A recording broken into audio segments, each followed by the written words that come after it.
कक्षा 10 प्रश्नावली 4E चलना है आज। अभी तक 4E में हमें पढ़ना है विविक्तिकर, मूलों के लक्षण और मूल सूत्र, या इसी को धराचार विधि भी कहते हैं। तो हमारा द्विघात समीकरण ax² + bx + c = 0 है। तो इसमें हम क्या करते हैं, सबसे पहले विविक्तिकर क्या होता है। विविक्तिकर d बराबर होता है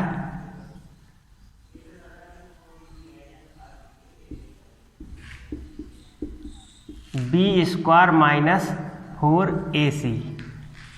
ठीक, इसी से निकाले जाते हैं मूलों के लक्षण, मूलों की प्रकृति।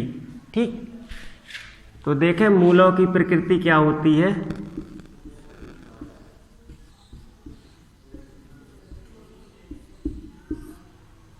पहला पॉइंट है इसमें, यदि d > 0, d का मतलब सीधा लिख दो, पूरा d का क्या मान है, b² - 4ac यदि > 0 है और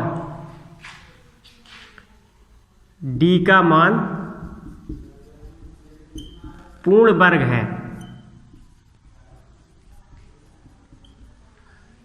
तो मूल होते हैं परिमेय,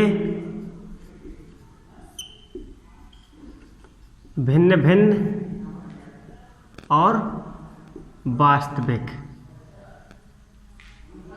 क्या क्या होते हैं, यदि b² - 4ac का मान 0 से बड़ा है या विविक्तिकर का मान 0 से बड़ा है, तो d का मान पूर्ण वर्ग हो। पूर्ण वर्ग का मतलब जैसे d का मान जैसे 1 आया हो, 4 आया हो, 16 आया हो, 25 आया हो, 100 आया हो, मतलब जिसका वर्गमूल पूरा प्राप्त हो जाए उसे पूर्ण वर्ग कहा जाता है। इस तरीके से आए तो हमारे मूल परिमेय होंगे, भिन्न भिन्न होंगे और वास्तविक होंगे। द्विघात समीकरण है तो 2 मूल आएंगे, ये तो निश्चय है। ठीक, और दूसरी कंडीशन भी इसी जैसी है, b² - 4ac ये भी अगर > 0 हो, लेकिन क्या है, d का मान पूर्ण वर्ग ना हो। पूर्ण वर्ग में ना हो मतलब जिन संख्याओं का पूरा वर्गमूल ज्ञात ना कर सके, 2, 3, 5 इस प्रकार से कोई भी कुछ भी संख्या है, आना क्या चाहिए 0 से बड़ा। तो क्या होती हैं वो संख्याएं, तो मूल हमारे क्या होंगे, अपरिमेय,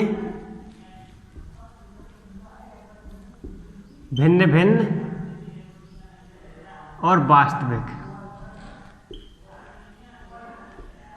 ठीक, वास्तविक भिन्न भिन्न तो ठीक है, बस अगर पूर्ण वर्ग आ जाए तो परिमेय हो जाता है और पूर्ण वर्ग ना हो तो अपरिमेय हो जाता है। तीसरी कंडीशन है, यदि b² - 4ac का मान 0 के बराबर हो जाए, तो मूल समान होंगे। भिन्न भिन्न आ रहे थे अभी, मूल समान होंगे और वास्तविक होंगे। ठीक, चौथा है, यदि b² - 4ac <0 हो जाए। अभी ये तो > 0 के लिए था, तो ग्रेटर में एक पूर्ण वर्ग का, एक बिना पूर्ण का, दूसरा बराबर 0 का, मूल समान और वास्तविक। अब है चौथी कंडीशन, b² - 4ac <0, तो मूल काल्पनिक होते हैं।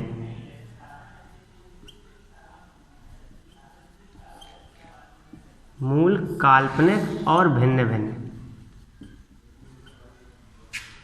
ठीक, इन कंडीशनों को हमें याद रखना है, इसी से हमारे आगे सवाल लगेंगे।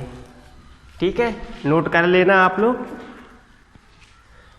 अब हम आगे पढ़ें। विविक्तिकर निकाल दिया है। विविक्तिकर को ही हमने 4 कंडीशनों में बांटा है। इसके बाद देखेंगे हम मूल सूत्र। इसी में डायरेक्ट मूल निकालने के लिए क्या होता है, इसी को कहा जाता है मूल सूत्र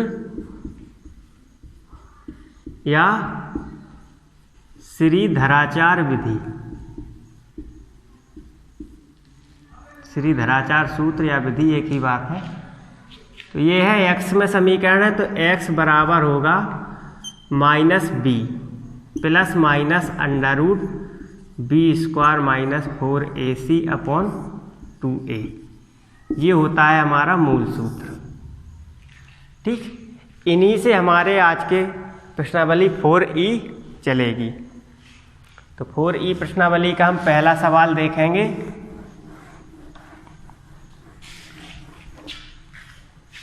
पहला सवाल है 2x² + 14x + 9 = 0। इसे हमें मूल सूत्र के द्वारा इसके मूल निकालना है या x का मान निकालना है। ठीक, तो मूल सूत्र क्या होता था? मूल सूत्र अभी हमने लगाया है।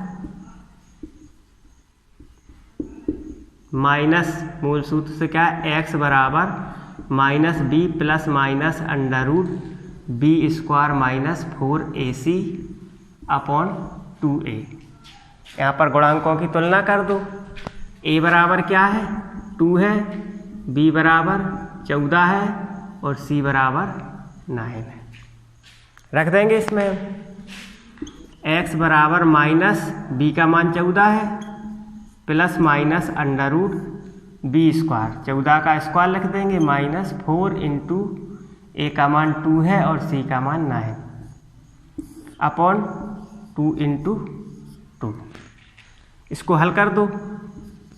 x बराबर -14 प्लस माइनस अंडर रूट 14 का स्क्वायर कितना होता है, 196 माइनस 9 दूनी 18 और 18 चौके 72/4। x बराबर -14 प्लस माइनस अंडर रूट 196 में से हम 72 माइनस कर दें तो यहाँ 4 बचा, 2 बचा 1, 124 बचेगा /4। ठीक, हम यही आंसर लिख सकते हैं, नहीं तो इसके गुणनखंड करके कुछ बाहर निकल रहा हो तो निकाल सकते हैं। तो x के यहाँ पर कितने मान हो गए, 2 मान। एक के लिए हम प्लस लेंगे, एक के लिए माइनस। तो -14 प्लस अंडर रूट 124/4, दूसरा मान हो जाएगा -14 माइनस अंडर रूट 124/4। इसी प्रकार से इसके दूसरा, तीसरा, चौथा, 5वां प्रश्न है।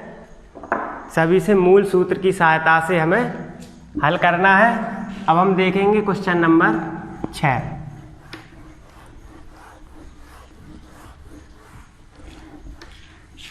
क्वेश्चन नंबर 6 में हमेन मूलों के लक्षण निकालने हैं। तो प्रश्न नंबर 6 दिया गया है 1/1/2x² प्लस 1/3x प्लस 1 बराबर 0। या तो इसे हम समीकरण को एलसीएम लेकर मूल समीकरण में बना लें, नहीं तो इसी तरह से भी कर सकते हैं। तो हम इसको और सरल कर लें, एलसीएम ले लो इसका। 2 और 3 का एलसीएम 6 होता है, तो यहाँ हो जाएगा 3x² प्लस का 2x प्लस 6 बराबर 0। तो 3x² प्लस 2x प्लस 6 बराबर 0। इसमें हमें मूलों के लक्षण निकालने हैं।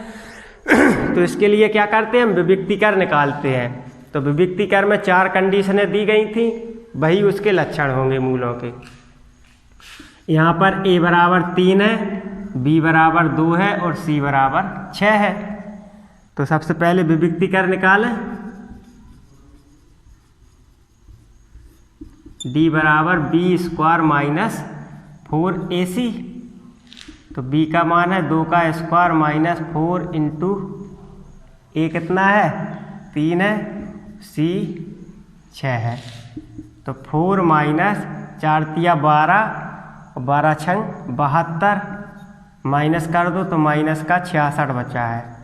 तो d क्या हुआ, d लेस देन 0 हो गया।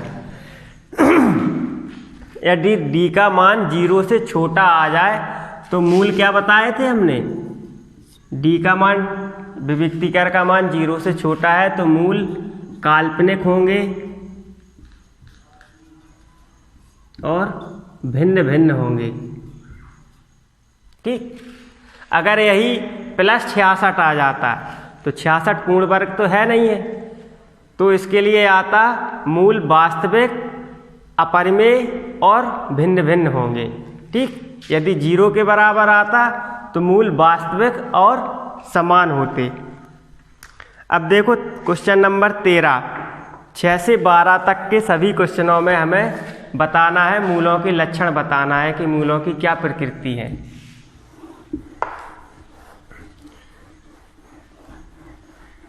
इस प्रश्न को हम एक तरीके से और भी कर सकते थे, उसको देख लो। इसको क्या कर सकते हैं, हम सीधा लिख देते a बराबर 1/2, b बराबर 1/3 और c बराबर 1, इससे भी कर देते, हमें उसकी ज़रूरत भी नहीं थी। तो d बराबर क्या होता है b² माइनस 4ac, तो b का मान है 1/3 का स्क्वायर माइनस 4 इंटू 1/2 इंटू 1, तो 1/9 माइनस 2, एलसीएम ले लो, 9 एलसीएम आ जाएगा, 1 माइनस 9 दूनी 18, तो माइनस का 17/9। क्या हो गया, d का मान लेस देन 0 आया। वही बात क्या है, काल्पनिक और भिन्न भिन्न। इसके बाद देखेंगे हम प्रश्न नंबर 13, 12 तक में सभी हमें निकालने हैं क्या, मूलों की प्रकृति। मूलों की प्रकृति को हमने बता दिया है, क्या क्या कंडीशन है, सवाल बिल्कुल सेम लगेंगे। 13वां प्रश्न है kx²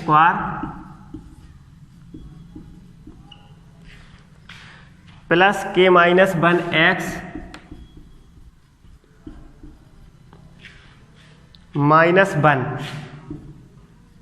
बराबर 0 के मूल समान है। इसने क्या कहा है, के मूल समान है, तो के का मान बताइए। मूल समान कब होते हैं, जब विविक्तिकर का मान, विविक्तिकर का मान 0 के बराबर हो, d का मान 0 के बराबर हो। d क्या होता है, b² माइनस 4ac बराबर 0 हो। इसमें रख देंगे, 0 के बराबर कर देंगे, हमारा k का मान निकल आएगा। तो सबसे पहले a बराबर यहाँ पर k दिया है, b बराबर k-1 दिया गया है और c बराबर -1 दिया है। b का मान रखो, k-1 का whole square minus 4 into k into -1 बराबर 0। इसका होल स्क्वायर खोल दो, k² plus 1 minus 2k, minus minus plus हो जाएगा, प्लस 4k बराबर 0। यह हो गया k² प्लस माइनस घट जाएगा, ये तो बड़ी संख्या प्लस की है, प्लस 2k प्लस 1 बराबर 0। ये k प्लस 1 का होल स्क्वायर बन गया बराबर 0, तो k प्लस 1 बराबर 0, वर्गमूल ले लेंगे 0, k बराबर क्या आ जाएगा -1। इसी प्रकार से जिस प्रश्न में भी ये कहा जाए के मूल समान है, तो उसमें विविक्तिकर b² माइनस 4ac बराबर 0 रख देंगे। इसके बाद हम प्रश्न हल करेंगे, मान निकल आएगा। 13 से लेकर 16 तक में यही ऐसे ही प्रश्न दिए गए हैं। अब देखो विविक्तिकर ज्ञात करना है, तो विविक्तिकर तो हम हर प्रत्येक प्रश्न में ज्ञात कर रहे हैं। 17वां प्रश्न और देख लीजिए, इस प्रश्नावली के सभी प्रकार के प्रश्न हो जाएंगे। और जिस प्रश्न में भी दिक्कत हो आप कमेंट बॉक्स में कमेंट कर सकते हैं, उसका भी सॉल्यूशन मिल जाएगा। अगला प्रश्न है 17वां। 2x स्क्वायर -5x प्लस 2 बराबर 0, इसका हमें विविक्तिकर ज्ञात करना है। तो सभी प्रश्नों में हमने विविक्तिकर ज्ञात किया था। विविक्तिकर क्या होता है? विविक्तिकर d बराबर b² -4ac, यही निकालना है। तो यहाँ पर a बराबर 2 है, b बराबर -5 है और c बराबर 2 है। b का मान रख दो, -5 का होल स्क्वायर -4 इंटू 2 इंटू 2। ठीक, क्या हो गया? 25 -4 दूनी 8 दूनी 16, 9। तो इसका विविक्तिकर कितना आया? 9। इसी प्रकार से इसके सभी क्वेश्चन आप लोगों को करने हैं। अगली क्लास में हम अगली प्रश्नावली पढ़ाएंगे।